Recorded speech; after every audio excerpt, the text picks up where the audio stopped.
Here's what's unique about my next guest and how he's openly builds in public. Throughout his writing and publishing journey, he's shared the good, the bad, and the ugly with authenticity and some serious resilience. His ability to maintain a positive attitude during the challenges of writing a book is one of the many reasons he truly embodies the leadership lessons he writes about. Today, I'm excited to sit down with author, speaker, and lawyer, my main man, who has many talents and a man of service in more ways than I can count, Mark C. Fava, author of the Lessons from the Admiral, Naval Wisdom and Sea Stories for Leaders. Mark and I first connected a few years ago in a writing cohort to jumpstart his publishing journey. And we've stayed in touch ever since. And honestly, it's been an incredible honor just to watch him literally build in public his work and book. But I'm here to not only talk about that, I want to share a little bit about Mark and how he came to writing this book and the many lessons that I've gotten to learn over the last couple of years. Mark, welcome to the show, my friend. Thank you, Saint. It's great to see you after all these years. And you talk about resilience. I got to tell you, this is what I've got on my nightstand. I love it, man. You talked about that with me 2 years ago. And I got to tell you, I am where I am today because much of the inspiration, not only in that book, but personally, all of what you shared with me back then at the cohort and what I continue to read from you on your posts. So thank you. You're so welcome, my friend. And like I said, you're one of those people that really takes that, commitment and advice and takes it to heart and really puts it into action. That's the differentiator. I always tell authors, I'm like, go follow my friend Mark. He's really putting into actions the things I wish not only you would, but really any author. It helps you understand and get people ready to buy your book, hire you to speak, whatever it may be that you want later down the line, but really share your journey so that people get invested. People are excited to hear your story. And again, you embody that so well. But before we jump into all that good stuff, Mark, why don't you tell the people a little bit about who you are and how you came to write this incredible book? Sure. Listen, I'm a Navy brat from South Carolina. Dad was in the Navy. I went off to University of North Carolina, Chapel Hill, and went into the Navy myself. Spent 6 years in a P-3 Orion chasing Soviet submarines back in the Cold War. And then after that, got out and went to law school. But I stayed in the reserves for 24 more years. I was able to fly in the back of the plane and continue in that leadership journey in the Navy. But at the same time, I became an aviation lawyer. And what I decided is, my last job on active duty, I was an admiral's aide, and I was using things that I learned in that job throughout my entire career. So I finished that job, went to law school, and I thought, gosh, I'm still doing all these little things that I did in that job that the Admiral taught me, and he was a great leader. Why don't I put this stuff in writing in a book? And quite honestly, that's where we first met 2 years ago. That's so cool, man. It's so amazing to not only go through a journey, but to know that you got to archive it, that you got to sort of preserve that wisdom, because it does kind of rattle in your head and you're like, God, I want to share this stuff, but it's hard to speak it, right? It's hard to just do it needs it needs a container, right? It needs a way to fill a void. And I think a book is such a great way to, because it's different. Every book is different. Every container is different. They may look the same in that rectangular box, right? But what's inside is what's beautiful in that, everybody's stories and how they interweave with these lessons is just so cool. But Mark, you've been so open about your journey, which is what I really appreciate. Sharing your highs and lows and everything in between. Why was that important to you? Why did you realize that was important to you to build in public? And how has that transparency shaped your experience as a writer and a leader in the last couple of years? Yeah, listen, you made a good point about listening, right? When I was a lawyer at a law firm, I remember a partner telling me once, he said, I said, look, I got to tell this client some bad news. He said, Mark, he said, you're paid to provide good legal advice. They're paying you and they should listen to you. But if they don't, there's plenty of other people that will tell them what they want to hear. They should listen to you. So when it came to writing a book, I didn't know what I was doing. You can do traditional publishing, hybrid publishing, self-publishing. I chose hybrid, and that's how we met. But I decided at that point, look, if you're going to go this way, you better listen to the experts, right? You're investing in this.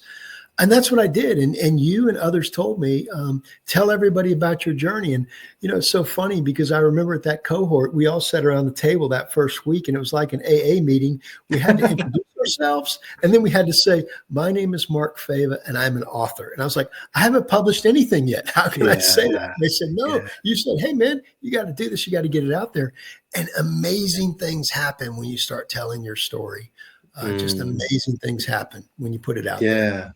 I love that. I love that you position it like you're at an AA meeting. You're right, because you have to kind of presume the identity of an author to expand that. We talked a lot about that stuff, right? Expand your identity, because you have to believe you are that in order to sort of overcome those weird feelings and fears that arise for a lot of authors, because a lot of people are like, well, I'm not an author. Well, in order to write a book, you have to believe that you are. Right. And author and writer are two different things. You don't have to necessarily be a writer, but you can learn to be an author. And I think by believing that and that's why we do those exercises, right? By people, by the time they leave, they really believe that they're authors and they're working on a project now. And that I can't even tell you how transformative that is for people. Obviously, you got through the exercise and how like empowering that is.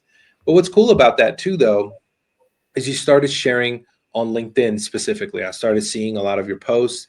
And I do want to get into some of these lessons that you talk about in the book, because they apply here. But what has been like people's reactions? We talked about this briefly before we got on the recording, but what has been like in the last couple of years as you started sharing, what has that experience been like for you? Yeah, it's, as I mentioned earlier, it's just been truly powerful and invigorating, right? I think what you find out, especially on LinkedIn, is that 90% of the people are reading what you're posting, and who are reading what you're posting aren't commenting or aren't liking. 10% might be liking, 1% might be commenting. And what has been amazing to me is that 90%, right? I see people either at work or, like you said earlier, I bump into them in the airport because I'm traveling all the time, and they say, "Hey, Mark," and I was like, "I don't know who they are." They say, it's like, "Hey, man, I heard you just submitted your book to publishing. How's it going? Or when's your book's going to come out?" And now I'm a week from launch, and I have people who are asking me, can I get 10 copies? Can I get 15 copies? And he's saying they haven't even seen the book. I mean, it's how humbling it is that we have that connection through social media to people some of whom have become very, very close friends. Sure. Yeah. Yeah. That's the stuff that I love hearing. That's the stuff, because it's, again, you can't make it up, right? Like you're just sharing your story, but it's because most people, like you said, like don't necessarily engage, especially on LinkedIn, because it's a professional website, right? So they're a little timid about what they like and engage with, but they're watching, they're seeing it. It's like TV is on, the stuff is there, they know what's going on. And what's cool is it gives, what I love to tell people all the time, it's like you got to create social currency, so that when that person does meet you or bump into you at the airport or whatever, you have something to talk about, right? You're giving them something to talk about. That's what being visible is. You're giving them something to say, "Hey, I saw you do this. I'm interested in something like that," or "You've inspired me to do X, Y, Z," or "I love that I didn't know that you were a captain here, or you were in this submarine," or whatever, right? Because you're sharing bits and pieces that now people have to sort of put together, but they can put that together through questions. And questions really mean engagement. And I love that. Again, whether it happens online or what happens in person or later down the line at a speaking engagement or anything like that, those are the moments that not only are you having people's eyes and ears, but you have people's hearts. And that's what I love about your posts. Your posts like really share the heart of your journey, man. It's so cool because I feel like I'm sitting next to you and I can almost hear your voice as I read your posts. And that's good writing. Well, it's wonderful. The highest, three real quick points, because you just got my head just going full speed ahead now. The best compliment I've gotten so far on the people who have read my book so far is just exactly what you said. I felt like I was in the room with you and the Admiral. And this happened 30 years ago. And I'm thinking, wow, that's amazing. Thank you very much. And then on the social media aspect that you just said, if someone comments on my post, I think it's incredibly important to do exactly like you just said. I want to know who that person is. So I'll go look at their profile and I'll figure out who they are. And if they're a former Navy person, I'll say, thanks a lot, shipmate. If they're working at a book publisher, I'll say, hey, I'm still learning about book publishing. And that's the connection. And, the last very powerful thing, I've been pushing to get 350 pre-orders. I'm up to about 325, 330 last weekend. And a guy I haven't heard from in 10 or 15 years DMs me Tuesday morning and says, how many pre-orders do you have? Now look, never commented, never liked, never said anything. I haven't seen this guy in 15 years, lives in my town, know him very well. And I said, I don't know, let me check with my publisher. Asked the publisher how many. She said, you're up to 344. I just DM'd him back, said I got 344. You know what he did 15 minutes later? He said, you got 350. I just bought 6, Mark. Congratulations. I mean, just the power of that is just incredible. And he hasn't read my book at all. He's just basing that on a relationship that we've previously had and having read my story over the last couple of years. Isn't that cool? So if you're out there listening to this, if there's literally one thing I want you to take away is one, definitely, like no questions asked, go follow Mark. And then for sure go buy his book because it's worth it. But here's a person that I'm sitting across from. Again, I love people who embody their message. And embodying that means you're out in the world acting it out. You are that person. You're not really, there's a lot of people, I'm not going to lie, there's a lot of people who write about stuff that they don't really enact, right? Because it sounds good. And that's fine. I get that. I've ran across from these people and it's fine. However, there's amazing people like Mark who live that. And again, they're sharing, they're being humble, they're open, and they're putting a spotlight, not just on a book. That person's putting a spotlight on you because he believes in you. They're buying a book from you, right? And, you've been doing this for the past year, really sharing consistently bits and pieces. And I just love that. So I just wanted to put that, this idea of building in public and what that looks like from an author's perspective. And, next I want to talk a little bit about, I want to know it, as you're writing the book, right? Because when I was writing my book, I'm like, oh man, this chapter is going to hit so hard. Oh my God. Right. And it's like, no one cared about that chapter. Like, no one cared. But it was like other parts that I got emotional. Like, I'm like, oh man, I don't even know if I should put this in here because I got so emotional writing this. But those were the moments in the book or chapters in the book that really resonated with people. I've had people literally like who saying I cried when I read that part. And I was like, that's crazy because I was crying during that part while writing it. So clearly some energy lingered in those words that now resonates with people. Was there a couple of parts for you where things were really hard to write about? Maybe a important lesson or a story from the Admiral that really resonated with you when you were writing your book? I'm just curious to know. Yeah, well, look, I got to tell you, I felt that way with your book. Your relationship with your father, the painting, it just all came through so vividly and beautifully. Thank you. And I left from that cohort and I went and ordered it. But I think there were, there's multiple times in there. I talk about not only my successes, but more importantly, my failures, right? And I knew this Admiral had fired a previous aide. So, he had fired his first aide. I came in as the third aide. And I was thinking, for the first couple of months, you're doing everything from, 5 a.m. until 7, 8, 9, 10 o'clock at night. And I think that what resonated most with me was just treating people well, holding people accountable, and at the same time, always saying thank you. And I'm not saying it was an easy job and he was Santa Claus, but what I am saying, he was fair, he was consistent.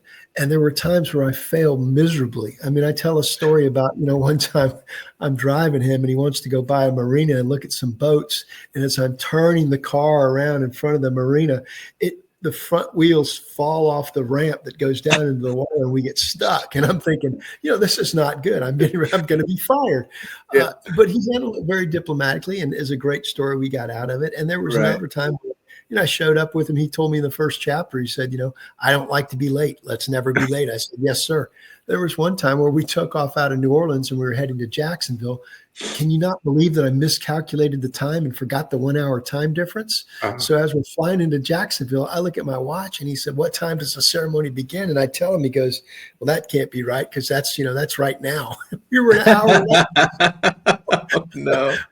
But just handling people with diplomacy, Yeah, kindness, allowing resilience, your word, and right. recovery was just incredible. That's so cool, man. I love that. I can't wait to get through more of the book because I love the stories already, and they're hitting home, man. Because again, what I find in leadership is that it's a thing that we live out in those moments of like, look, are you going to practice patience? Are you going to practice gratitude? Are you going to practice solitude, calm? Man, those are the Yes, hardest things to practice, in my opinion, right? But you're going to have the opportunity to practice them because that's such as life. It's always going to test you to see, like, I'm going to poke at him to see if that patience is really there.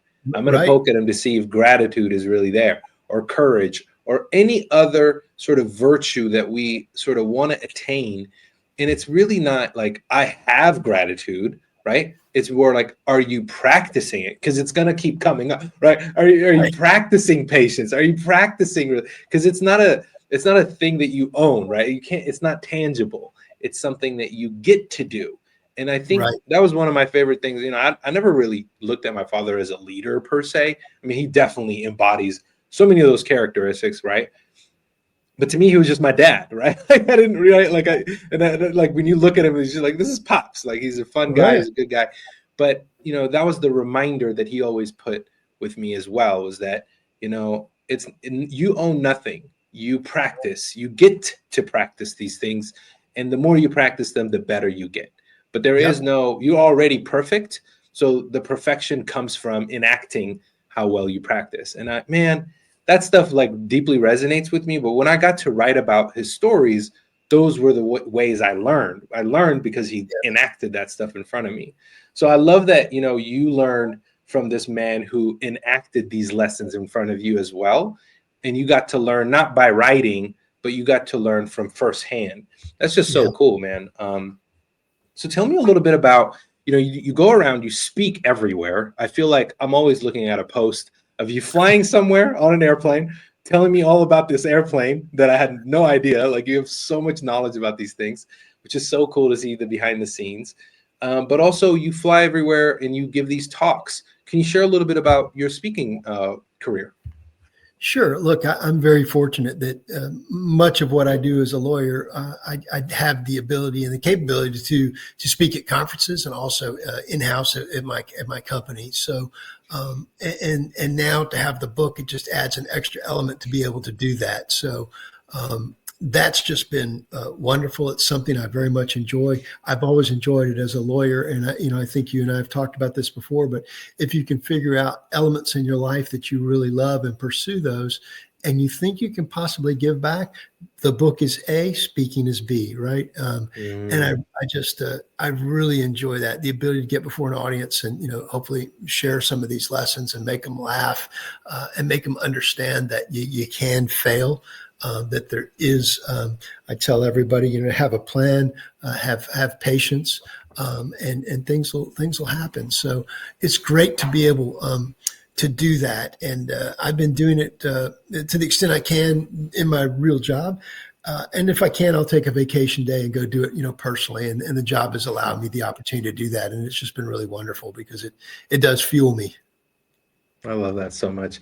There's a post that I remember distinctly where you broke down your sort of go-to list of like how you prep for a talk, what basically your little checklist, right? Which I'm sure you have a lot of those, right? But like it was such a great list. I almost wanted to copy it and like put it on my blog as a reference for people, but then I was like, no, that would be stealing. Maybe I'll just ask Mark about it one day. But it was such a good list in that it really broke down, here are things you need before, during, and after. And then there was even some funny stuff at the end. I remember it distinctly. However, what are the top three things you would share with other authors right now to, that are also speaking or trying to speak more, what are the three things that you've always focused on, maybe the top three things Sure. to with your speaking work? Yeah, look, I think the top three things are number one, you have to know your audience. I mean, you have to know who they are, where they're from, and not only that, but if somebody's asking you to speak, what do you want me to tell them? What at the end of this, what do you want them to have heard from me that is impactful for you? Not what Mark Fava wants to tell them, blah, blah, blah, but what is going Right. to help your audience. So know your audience, number one. Number two, know your venue. I don't go Mm, anywhere or speak anywhere. That was in the checklist, right? I get there the day before, 2 hours before, 3 hours before I get into the auditorium or the conference room or just the boardroom, and I get familiar with it. If I have a presentation, I run through the entire presentation, and that brings you a level of comfort, so that nice. when it's showtime, you're comfortable with it, and when things go wrong, it's okay, right? Because you're not freaking out. You know where the person is who's running the AV. You've got so I think know your audience, know your people, and then what I really enjoy doing is make sure sometimes speakers come in and out and just leave, right? So after I've done Mhm. my what I would call pre-flight or testing from the military, from uh, Yeah. and sit down and I walk around and I talk to the audience as they're coming in. And then when it's over, I go out in the audience and I shake their hand and say, "Hey, how's you doing?" And so many people will just come in and then leave. And I think half of what we're talking about is exactly what you said at the beginning, the connection to the audience, right? If someone's asking you to be there, you owe it to them to be there. You owe it to them to be there before, you owe it to them to be there after. I'm the last one to leave the auditorium. I'm the last one Mm. to leave the auditorium. And I shake everybody's hand, happy to take pictures, happy to sign books. And I think those are the three top things you need to do to be effective. That's awesome. I love that. Good notes. Again, he has this amazing post. I think you should repost it personally, Mark, when you get a chance, because it's so good, and it definitely repurpose that. I think it's wonderful. Thank Um, you. yeah, man. So talk to me a little bit about how you intend to use your book, as this remarkable tool to get out there. Because I know from when we talked, back at that cohort, right? You had a Yeah. very clear intention about how you want to use your book and get it out there. So can you tell a little bit, like, because some authors, especially after they launch their book, they don't know where to go next or what to do next, right? And I know you have pretty good clarity around that. And again, it has to do with speaking, but I want to know how you intend to leverage your book. How do you, man? Because when I got the box, it was amazing, man. You put together something really beautiful. You were intentional.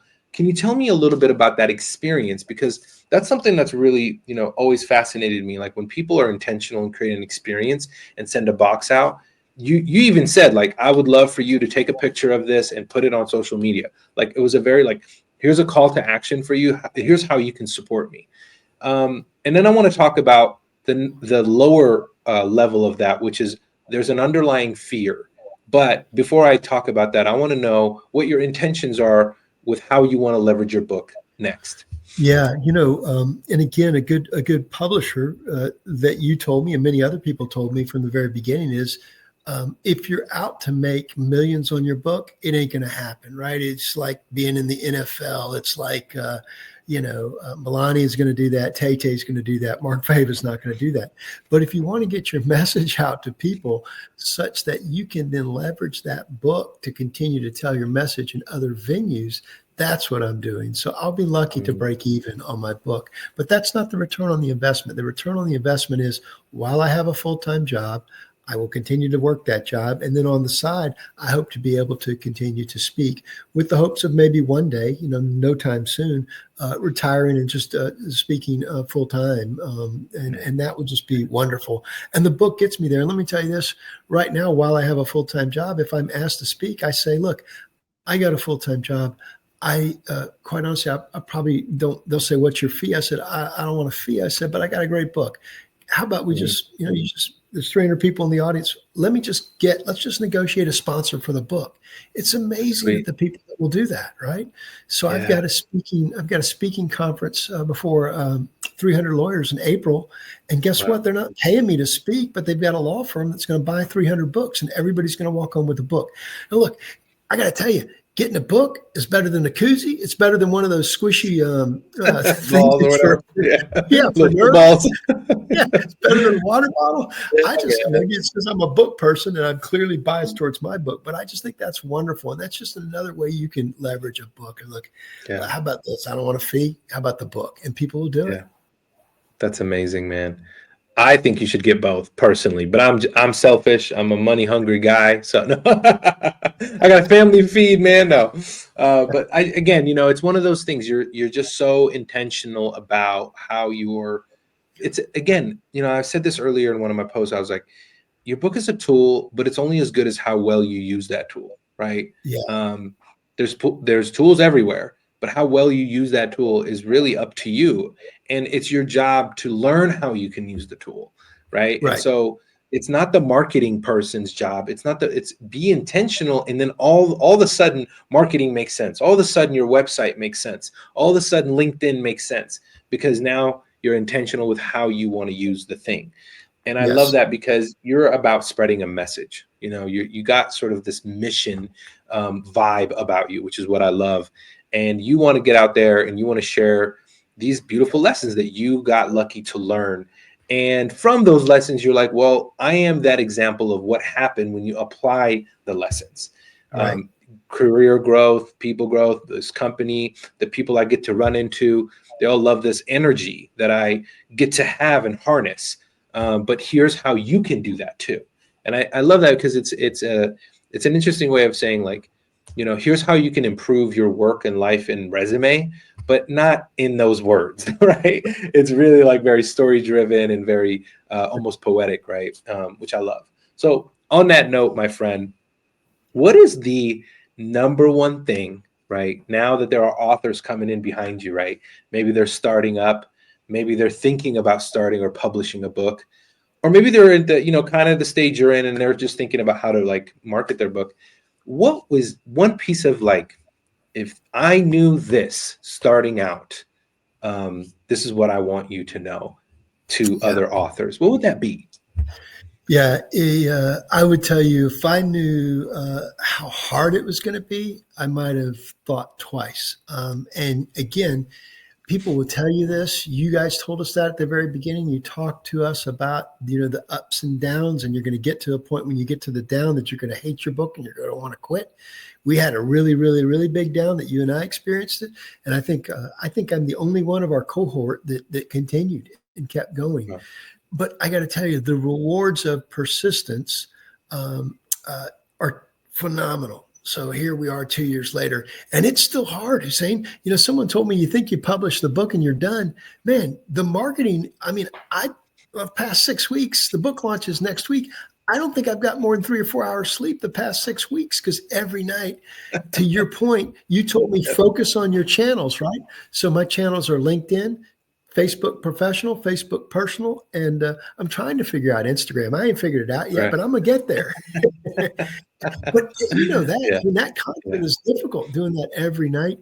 Now I'm doing media. I'm preparing for that. So I just think that one point is it's very difficult, but it is tremendously rewarding. And don't give up. And when you get the eye roll and you tell people you're an author and they go, oh yeah, right. Just keep Yeah. pressing on. Keep pressing on. Just keep pressing on, man. That's right. And I think what's cool is, again, you're a guy who embodied it because you have a full-time job. And it's not just like a job where you're just like pushing buttons, man. You are a leader in your company. You are out there, you're working your butts off, and I can see it. Like you show it. And so, and on that note, I want to be respectful, not only your time, but respectful of your service. Thank you. I know two of my brothers, we shared this, right? Two of my brothers were in the military at one point, and I know how hard that is just in general. So thank you for your service. Thank you for how you serve this country. And I got so lucky to grow up here, man. And and I'm very fortunate that I got to, I got to go to college here and grow up here and learn. And now help individuals like you bring their work out into the world and share their messages, because my message is powerful, but what's even more powerful is helping others amplify theirs. And so thank you for that. Thank you for your service. Thank you for your time hanging out with me today. Thank you for pursuing this and putting this out there. Listen, go get this book. I promise you it's worth a read. If not, go follow Mark on LinkedIn and he'll prove it to you on his amazing posts. Other than that, I'm Hussein Al-Bayati. That's Mark Fava. Thank you guys so much for hanging out with us today. I hope you learned something. Go apply it. Peace. Thank you.